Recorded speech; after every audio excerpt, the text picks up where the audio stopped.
Hellfire and gnashing of teeth. Until now, hardly anyone has known the meaning of the eternal fire, and gnashing of teeth ascribed to people in hell in the word. This is because people think materialistically about statements in the word, in ignorance of its spiritual meaning. So, some of them understand the fire to be material fire. Some think it is torment in general, some the pangs of conscience, and some that it is just words meant to strike a terror of evil into us. Some understand the gnashing of teeth to be a kind of grinding, and some only the kind of shudder we feel when we hear this kind of clash of teeth. Anyone familiar with the spiritual meaning of the word, though, can realize what eternal fire and gnashing of teeth are, since there is spiritual meaning in every expression and in the meaning of every expression in the word. At heart, that is, the word is spiritual, and spiritual meaning can be expressed to us only in natural terms, because we are in a natural world and think on the basis of what we encounter in it. In the following pages, then, I shall explain what the eternal fire and gnashing of teeth are that evil people find after death, or that their spirits experience once they are in the spiritual world. There are two sources of warmth. One is the Son of Heaven, which is the Lord, and the other is our world sun. The warmth that comes from Heaven's Son or the Lord is spiritual warmth, which in its essence is love. The warmth that comes from our world sun, though, is a natural warmth that in its essence is not love but serves spiritual warmth or love as a vessel. We may gather that love in essence is warmth from the fact that our minds and then our bodies become warmer because of love and according to its intensity and quality. This happens to us just as much in winter as in summer. We may also notice the warming of our blood. As for the fact that natural heat arising from the world sun serves spiritual heat as a vessel, this we may gather from the warmth of the body that is stimulated by the warmth of its spirit and abates it. We may look particularly at what the warmth of spring and summer does for all kinds of animals with their annual love cycles. It is not that the natural warmth makes this happen, but that it disposes their bodies to be receptive to the warmth that flows into them as well from the spiritual world. You see, the spiritual world flows into the natural the way a cause flows into its effect. People who believe that natural warmth creates these loves are quite mistaken, since the inflow is of the spiritual world into the natural world and not of the natural world into the spiritual. And all love is spiritual, because it is the essence of life itself. Further, people who believe that anything happens in the natural world, apart from the inflow of the spiritual world, are also mistaken, since natural phenomena arise and persist only from spiritual ones. Even the members of the plant kingdom get their power to sprout from this kind of inflow. The natural warmth of spring and summer simply disposes their seeds into their natural forms by swelling and opening them so that the inflow from the spiritual world can have its causative effect. I mention all this to make it clear that there are two kinds of warmth, spiritual and natural, and that spiritual warmth comes from Heaven's Sun and natural warmth from the world sun, and that inflow and cooperation set up the effects that we see before us in the world. For us human beings, spiritual warmth is the warmth of life, because as already noted, it is essentially love. This love is what fire means in the word. Heavenly fire means love for the Lord and love for our neighbor. And hellish fire means love for ourselves and love of the world. Hellish fire or love has the same source as heavenly fire or love, namely Heaven's Son or the Lord. However, it is changed into hellfire by the people who receive it, for all inflow from the spiritual world varies depending on how it is received or depending on the forms into which it flows. The same thing happens with the warmth and light from the world's sun. Warmth flowing from this source into woods and flower beds produces vegetation and pleasant, soft aromas. The same warmth flowing into manure or carrion produces decay and foul stenches. Similarly, light from the same sun on one object produces lovely, charming colors, while on another it produces ugly and unpleasant ones. It is the same with the warmth and light from heaven's sun, which is love. When that warmth or love flows into good recipients, like good people and spirits or angels, it makes their goodness fertile, whereas when it flows into evil people, it has the opposite effect. Their evils either stifle it or distort it. Similarly, when heaven's light flows into the true perceptions of goodwill, it yields intelligence and wisdom, but when it flows into malicious distortions, it changes there into insanity and various kinds of illusion. Everything depends on reception. Because hellfire is love for oneself and the world, it is also all the craving of those loves, since craving is love reaching out. Whatever we love, we constantly crave, and it is our delight, since we feel delight when we get what we love or crave. There is no other source of our heart's delight. So hellfire is the craving and pleasure that well up from these two loves as its sources. These evils are contempt for others, enmity and hostility toward people who do not support us, envy, hatred, and vindictiveness, and savagery and cruelty as a result. In respect to the divine, they are denial and a consequent contempt, derision, and blasphemy of the sacred values of the Church.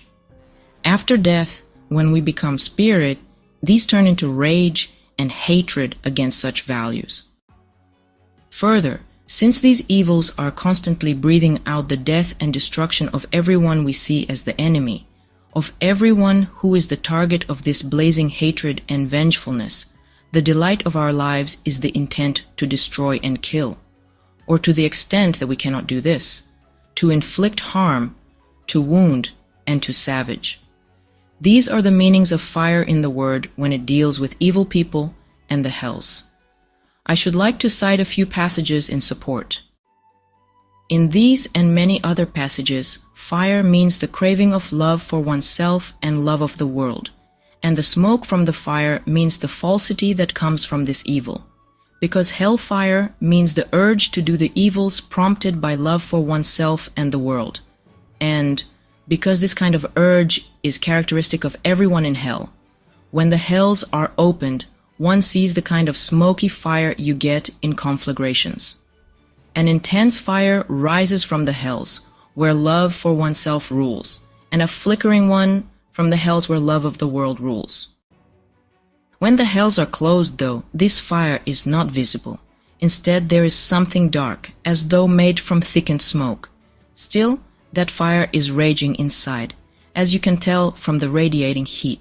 It is like the heat of ruins after a conflagration, or in some instances like the heat of an active furnace, or in others like that of a hot bath. When this heat flows into us, it rouses our cravings, hatred and vengefulness in evil people, and dementia in the ill. This kind of fire or heat is characteristic of people who are engrossed in the aforementioned loves, because in spirit they are in touch with these hells even while they are still living in their bodies. It does need to be known, though, that the people in the hells are not actually in fire. The fire is an appearance. They do not actually feel any burning, only the kind of warmth they knew in the world. The reason there seems to be fire is correspondence, since love corresponds to fire, and everything we see in the spiritual world has its visible form from its correspondence. We should bear in mind that this hellish fire or heat changes into an intense cold when warmth flows in from heaven. Then the people there shiver as though they had feverish chills and are in inner torment. This is because of their absolute opposition to the divine. And heaven's warmth, which is divine love, snuffs out the warmth of hell, which is love for oneself, and along with it the very fire of their life. This is what causes the cold, the shivering, and the pain. It also then brings about darkness there, and folly and confusion. This does not happen very often, though. only when there is a need to quell rebellions that are getting out of hand. Since hellfire means all the craving to do evil that flows from love for oneself, that same fire also means the kind of torment that occurs in the hells. This is because the impulses that arise from that love are urges to wound people who do not offer respect and deference and reverence. To the extent that rage takes charge, and the hatred and vengefulness that come from rage, people are driven to attack others viciously. When this impulse is inherent in everyone in a community where there are no external restraints, no fears of the law or of loss of reputation or position or profit or life, everyone attacks everyone else out of sheer malice. The strong conquer and subject the rest to their tyranny, cheerfully torturing any who do not surrender. This latter delight is integral to the delight in tyranny to the point that they are of equal intensity. This is because sadism is inherent in hostility, envy, hatred, and vengefulness, which, as already noted, are the evils of a love of cruelty. All the hells are communities like this, so everyone there cherishes hatred toward others in her or his heart, and bursts out in savagery whenever there is the strength to do so. These acts of savagery and torture are what are meant by hellfire, because they are the results of their obsessions. I explained above that evil spirits voluntarily throw themselves into hell, so I need to state briefly why this happens when there is such torment in hell. From each hell there breathes forth an aura of the cravings that obsess its inhabitants. When this aura is sensed by people who are obsessed with a similar craving, it touches their hearts and fills them with delight because the craving and the delight are inseparable. Whatever we crave is delightful to us. This is why spirits turn in the direction and are impelled there by their heart's delight. They do not yet realize what kind of torment there is in hell, and the ones who do know still feel the craving. In the spiritual world, we are all incapable of resisting our impulses because the impulses come from our love, and the love comes from our intent, and the intent comes from our nature, and we all act from our nature there.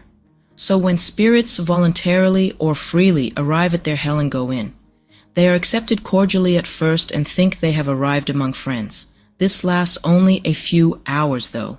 All the while they are being probed to find out how crafty they are, and therefore how powerful. Once this probing is complete, the attacks begin in various ways, getting more and more severe and intense. The intensification is effected by their being taken farther and deeper into hell, since the farther and deeper you go there, the more malevolent are the spirits. After these attacks, the malevolent spirits begin to torment the newcomers with punishments until finally they are reduced to slavery. However, since rebellious movements are always arising, everyone there wants to be greatest and burns with hatred against everyone else, which keeps generating new attacks, the scene is constantly changing. The people who were enslaved are released and offer their support to some new devil for the subjugation of others. Then the ones who do not surrender and yield their obedience are tortured in various ways, and so on and so on. Torments like this are the torments of hell that are referred to as hellfire. The gnashing of teeth, though, is the constant clash and strife of false convictions with each other, and therefore the warfare of the individuals who hold the false convictions, united to contempt for others, hostility, derision, mockery, and blasphemy. These even break out into various kinds of butchery. Everyone there is defending his or her own false convictions and calling them true. From outside the hells, these clashes and battles sound like gnashing teeth, and they turn into the gnashing of teeth when truths from heaven flow into hell. In these hells dwell all the people who acknowledged nature and denied the divine. The people who deliberately convince themselves are in the deeper hells, since they cannot accept any ray of light from heaven and can therefore not see anything within themselves. Most of them focus on their senses and their bodies. These are people who do not believe anything they cannot see with their eyes and touch with their hands. So for them, all sensory illusions are the truths on which they base their arguments. This is why their arguments sound like the gnashing of teeth. It is because in the spiritual world all false statements grate, and teeth correspond to the outmost aspects of nature and to our own outmost natures, which have to do with our senses and our body.